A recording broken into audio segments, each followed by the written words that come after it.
What? You gonna hop on my car? Billy Coop riding with stars. What?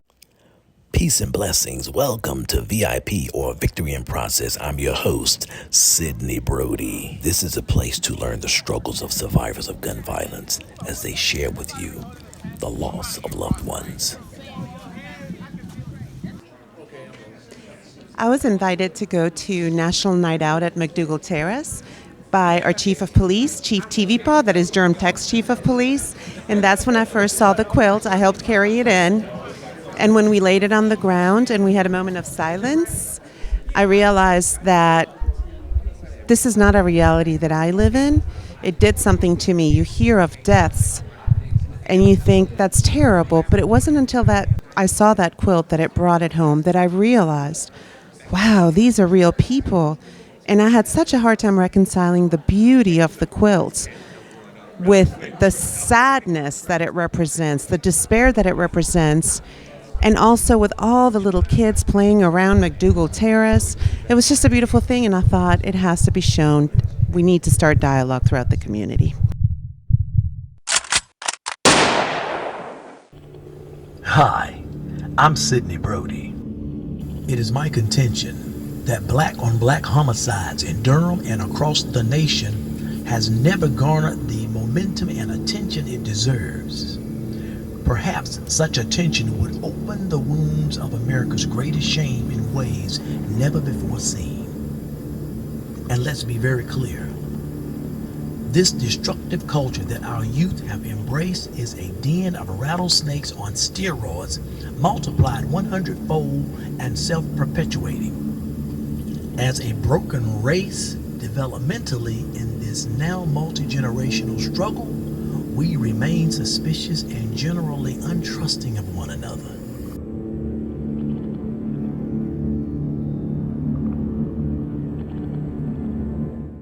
My son was shot on Queen Street, March the 25th of 1997. I was at work when it happened, so I got a call from my daughter to tell me that her brother had been shot, and for me not to get upset. So I go to the hospital and I found out that my son had been shot in the head, but he was still alive. And unfortunately, he didn't survive, but I got to be with him for, I'm sorry, the 18 hours that he lived before he passed away.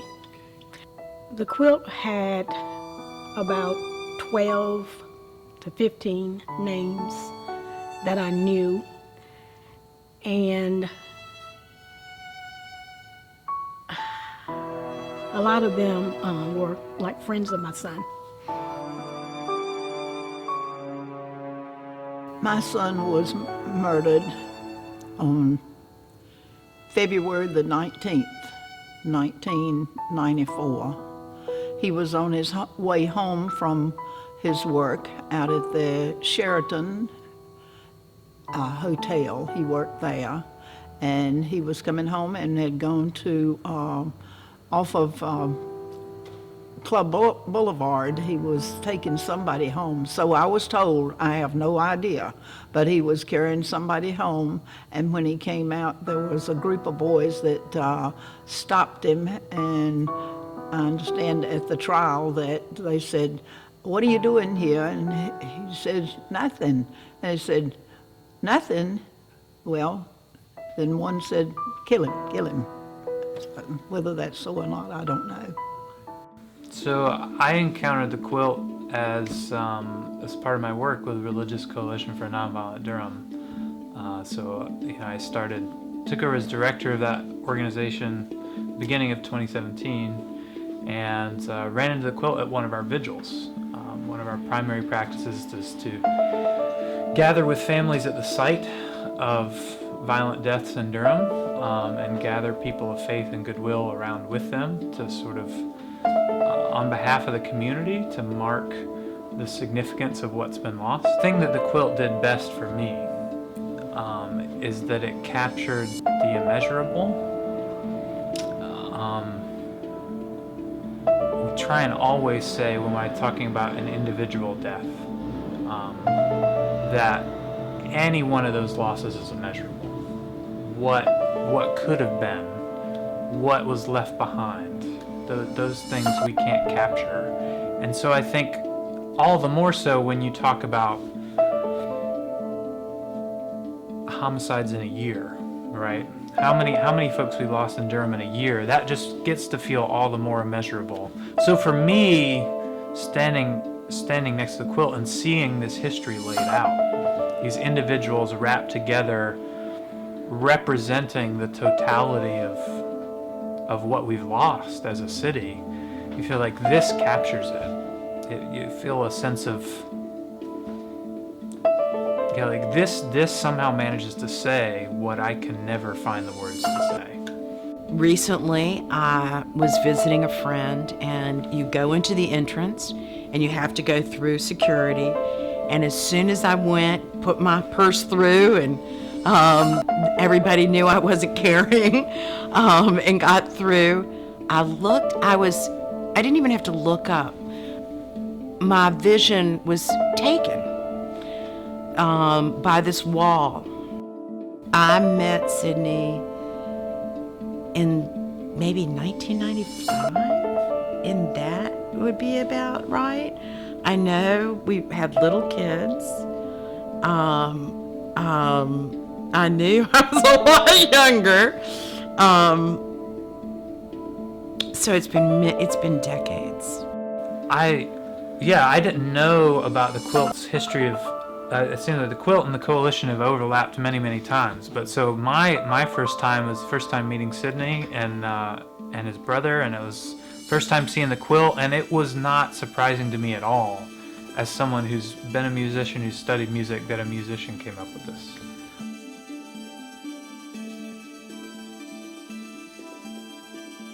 Yeah, so I met Sydney and his beautiful family, his incredibly talented family, many years ago, and the affinity was striking, that we both we both were touched in the same way, and we both were seeking to respond ethically and morally and spiritually to the injustice of violence in our community. And you don't meet somebody like that every day. So I was very struck. There was a bond. Will never be broken.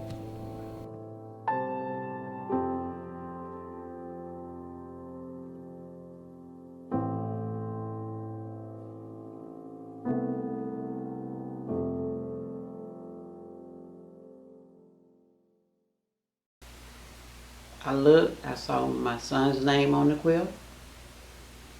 Tears began to flow. Then I saw the names of other people that had been killed within that 3-week time. I saw their names on the quilt. My son was killed by a state trooper. Another son was younger than my son. He was killed Wednesday after my son was. And I have hurt feelings about that quilt. I'm angry about that quilt because I know what it takes to get your name on that quilt. It's not like you get a degree. You have to die to be on that quilt. You have to join a club to be on that quilt. The mothers has to join a club.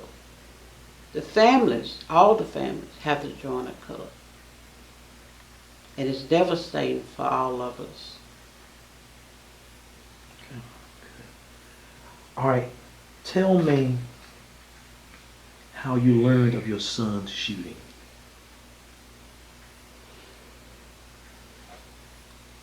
My son's shooting happened on a late Saturday night. I was restless. I couldn't go to sleep. And I knew, I just felt something was wrong. And I looked at the clock, 11 o'clock, 12 o'clock, 1 o'clock, 2 o'clock, 3 o'clock. Then I finally began to fall asleep. 6 o'clock, my phone rang. I saw that it was Donna, and I knew it couldn't have been good news with her calling so early in the morning.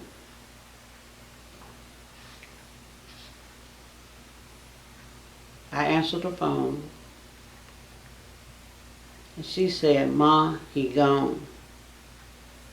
I said, "What do you mean he gone?" "Ma, he gone." "My son is gone?" "Gone where?" "The cop shot him." She began to cry. I began to scream. I felt like I was hyperventilating. I couldn't breathe. My heart was racing. I didn't know what to do. My sons was out of town. I was just hollering and just wailing, walking through my bedroom, walking downstairs, just wailing. "God, this can't be so. Why me? Why not take me? Not my son. Not Willard." Willard was my everything. He was talented. He was gifted. And when he shot my son that night, the long process began. I was never treated right. It seemed like everything was a secret. I couldn't know because the investigation was going on. My son left home around 1. He entered Duke Street. State Patrolman Mathis, a 6-year veteran, saw him driving erratically. He gets in behind him. He lights him up. My son went to speeds of 84, trying to get away from him. I just can't begin to imagine what he was thinking. Am I going to die tonight? This man is going to kill me tonight. So he begins to look side roads where he can turn, get off the main road, run and jump. That was his intention. But what he did was, he jumps out the car still rolling. He falls. He gets up. He runs out of the sight of the officer. Then you hear the shooting. My son was shot twice. He was shot in his right buttocks and he was shot in his lower back. By being shot in his lower back, the bullet went through, tore up his organs. He had an aortic injury, which caused massive blood loss.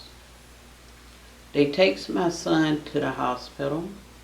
They operated on him for an hour and a half, and then my son was dead. Okay. How has this changed your life? Or the way you view life? How has this changed? Well, the ways that it has changed my life is that I know I had to reinvent myself because I wasn't living. I stopped living. I was just a person with hate. I hated officers. I hated to see one. My family, I had nobody to talk to. Nobody wanted to talk about my son's death, so I had to cry alone.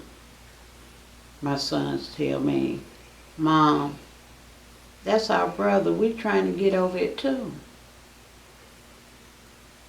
So my life changed tremendously but it has also made me become a activist in trying to do something for change.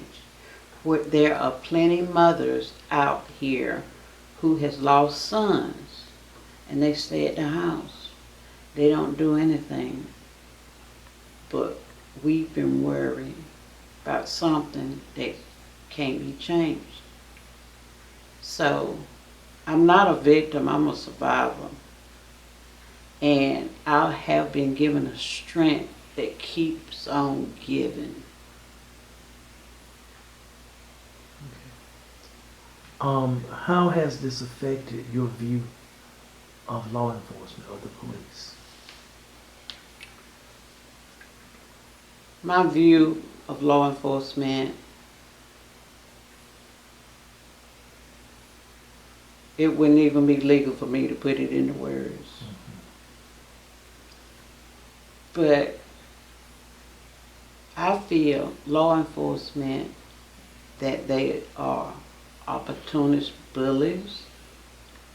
They are out to kill our boys, our men, because that's what's happening all across the country. It never stops.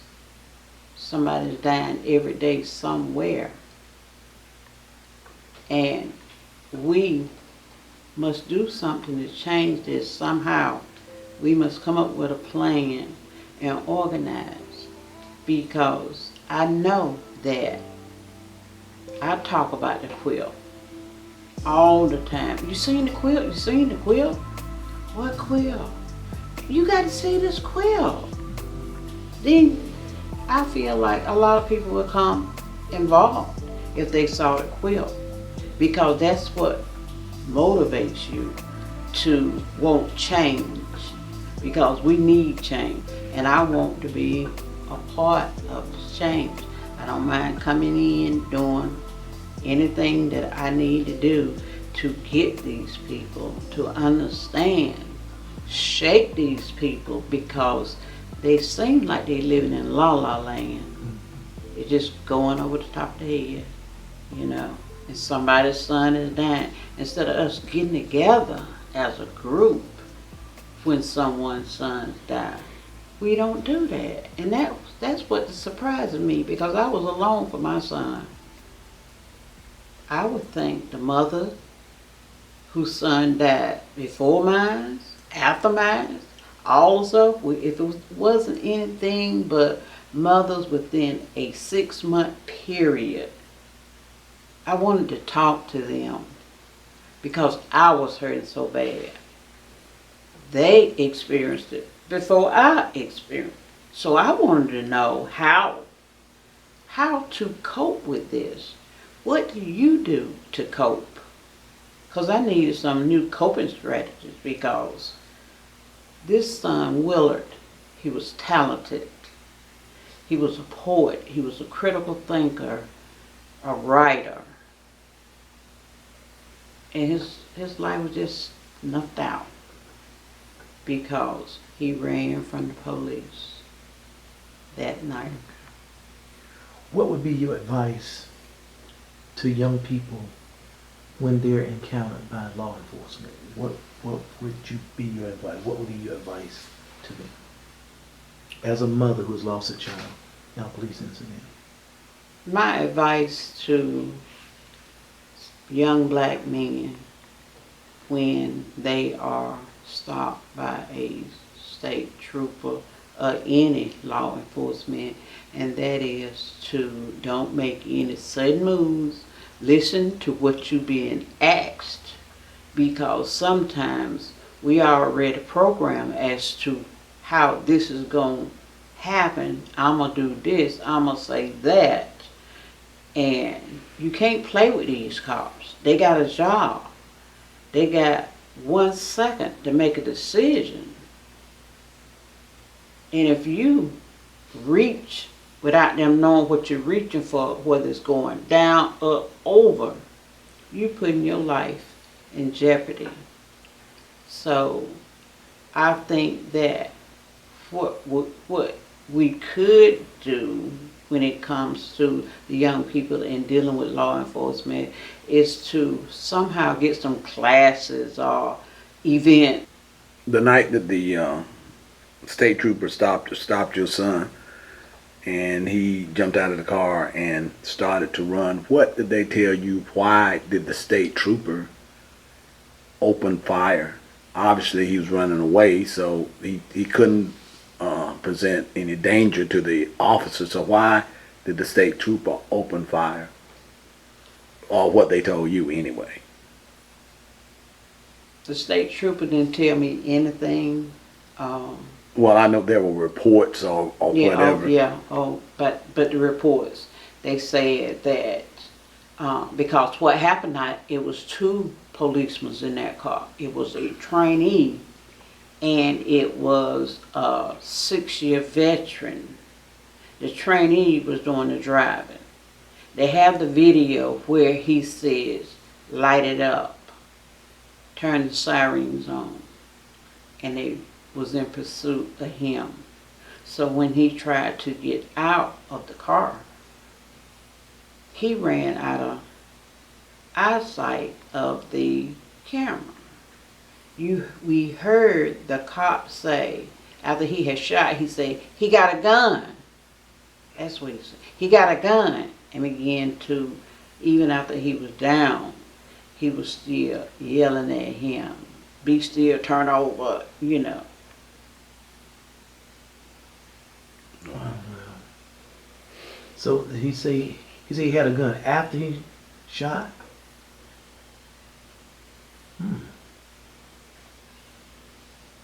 Yeah. Not before he shot. Not before he After shot. he shot. And with that evidence, they never did any prosecution of the state trooper. Well, this is what happened with the with what's going on with this case. Okay, so it's still current It going is on. still current. Okay. It took me 5 months to get my son's autopsy. 5 months. Me calling 2-3 times a week. Me speaking to different people. Lady told me that, oh, it's ready. All she got to do is sign. My son was killed in February, and they were telling me that his autopsy was ready in March.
That I feel like I'm fighting against the world, the system, you know, North Carolina, you know, I don't feel like, I just don't feel like I ever get justice. There's no peace without justice. And I don't trust law enforcement I don't trust DAs because they got to work with these people. That's, and I'm trying to be realistic about it, you know? Because they're like a family. Yeah. They are actually like a family. And it's almost, we hate for it to be, but it's like it's us against them. Mm-hmm. Yeah.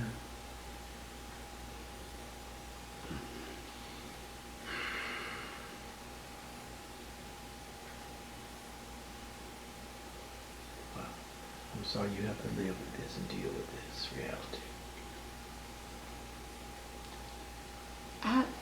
What I don't understand is how the other mothers I just want to meet one.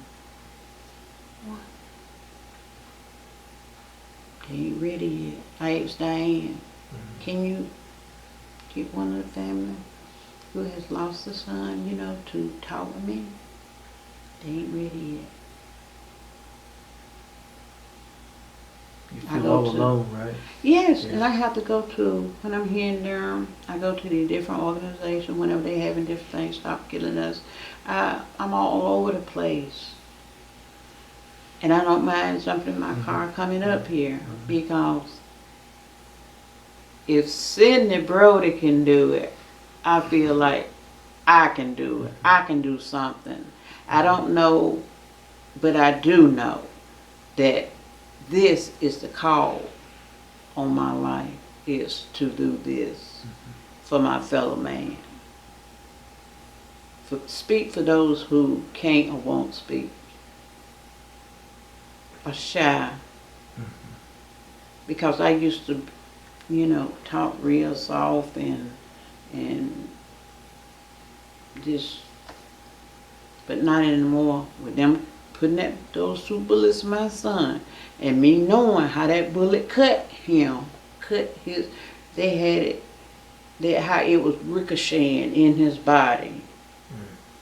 And I went to one of the vigils there at the church, they're here in Durham, and Echoes was there. He had WRAL sue them to make them release that video. The SBI told me back in February about the video, but we couldn't get it. We couldn't get it until this year. They don't want us to see that. Well, why are you hiding that? That must be powerful some kind of way. That video. Tune in next week for part 2 of Our Children Are Dying. Thanks for watching.